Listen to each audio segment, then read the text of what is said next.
काँग्रेस नेत्या आणि आमदार वर्षा गायकवाड यांनी भाषिक विविधतेचा आदर करण्याचा संदेश दिलाय। आपण सर्व भाषांचा सन्मान केला पाहिजे असं त्यांनी ठामपणे सांगितलं। भारतात अनेक भाषा आणि संस्कृती एकत्र नांदतात, त्यामुळे कोणत्याही भाषेचा अपमान न होता सर्व भाषांचा आदर करणे हे आपलं कर्तव्य आहे असं त्यांनी स्पष्ट केलं।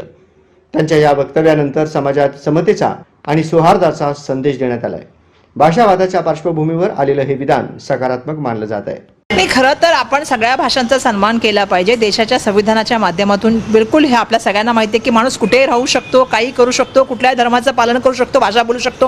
बिलकुल महाराष्ट्रामध्ये मराठी बोललं जातं, त्यामुळे मराठीची अस्मिता टिकली गेली पाहिजे। पण हे जे मारण्याचा प्रकार चालू आहे किंवा हे जे जबरदस्ती करण्याचे, खरं तर हिंदी सक्ती का करावी हाच माझा प्रश्न आहे। आम्ही सगळे समोर बसलेली मंडळी आहेत, मराठी मीडियममधून शिकून आलेलो आणि 5वी पासून हिंदी पण शिकत आहोत, मग हा वाद का नव्याने निर्माण केला? ज्यावेळी तुम्हाला मराठी पण येतं आणि हिंदी येतो, त्यामुळे अशा तऱ्हेच्या वादाच्या माध्यमातून एक वेगळं वातावरण त्या ठिकाणी करून जे कुलषित करण्याचा प्रकार चालला। आणि जे मी सांगते की कायदा सुव्यवस्थेचे प्रश्न महाराष्ट्रात जे निर्माण झाले ते बरोबर नाही आहेत, हे कुठेतरी थांबलं गेलं पाहिजे।